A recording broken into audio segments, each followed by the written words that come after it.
पन्टियस पाइलटले नि येशू ख्रिस्टलाई जोगाउन धेरै प्रयास गरेको, तर धर्मगुरुहरू पछि हट्नेवाला नै थिएन। अनि उनीहरूले येशूलाई यतिसम्म एउटा दोष लगायो, भन्नु नभन्नु भन्यो। अनि पन्टियस पाइलटले उसलाई चाहिँ एउटा कोर्रा पनि लगायो अनि भन्यो कि उसको चाहिँ मैले दोषै भेटाउँदिनँ। अनि धर्मगुरुले चाहिँ भिडहरूलाई उक्साएर के भन्छ भने कि उसलाई चाहिँ मृत्युदण्ड दिनुपर्छ भने, अनि सबैजना मिलेर चाहिँ मृत्युदण्ड देऊ, क्रुसिफाई हिम भनेर कराउन थाल्छ, चिच्याउन थाल्छ। अनि पन्टियस पाइलटले धर्मगुरुहरूलाई के भन्छ भने कि मैले चाहिँ उसको कुनै पनि दोष भेटाइन, अनि यो दोष चाहिँ तिमीहरू आफै जिम्मा ल्याऊ है भनेर भन्छ।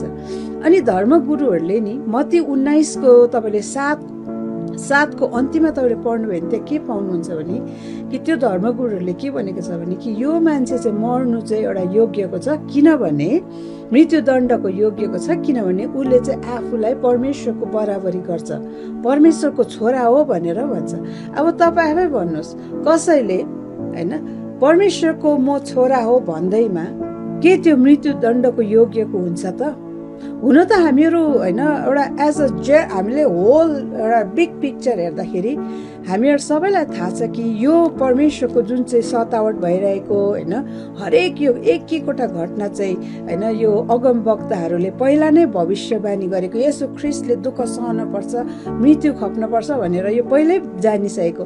तर यो बिचमा भइरहेको घटना नि यति रोचक छ है कि धर्मगुरुहरूले के भन्छ भने कि यसले चाहिँ ऊ चाहिँ परमेश्वरको पुत्र हो। के भयो त?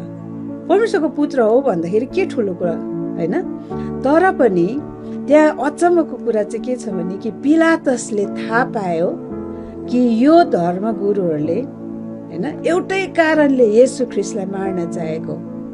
किन भन्दाखेरि तपाईँलाई थाहा छ? आरिस।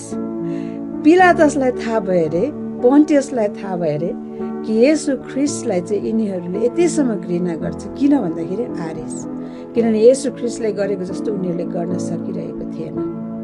मानिसहरूको भिड उनीहरूको पछि थिएन, तर येशूको पछि लागिरहेको थियो।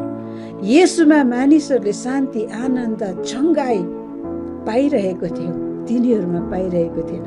अनि मानिसहरूले हामीहरूलाई छोड्छ र येशूको पछि लाग्छ भनेर चाहिँ उनीहरू एकदमै आरिस गर्न थाले। अनि अर्को एउटा विशेष यो धर्मगुरुहरूको कारण चाहिँ के हो भने कि येशूले यो धर्मगुरुहरूको हृदयलाई जान्नुहुन्थ्यो कि कति दुष्ट र स्वार्थी छ।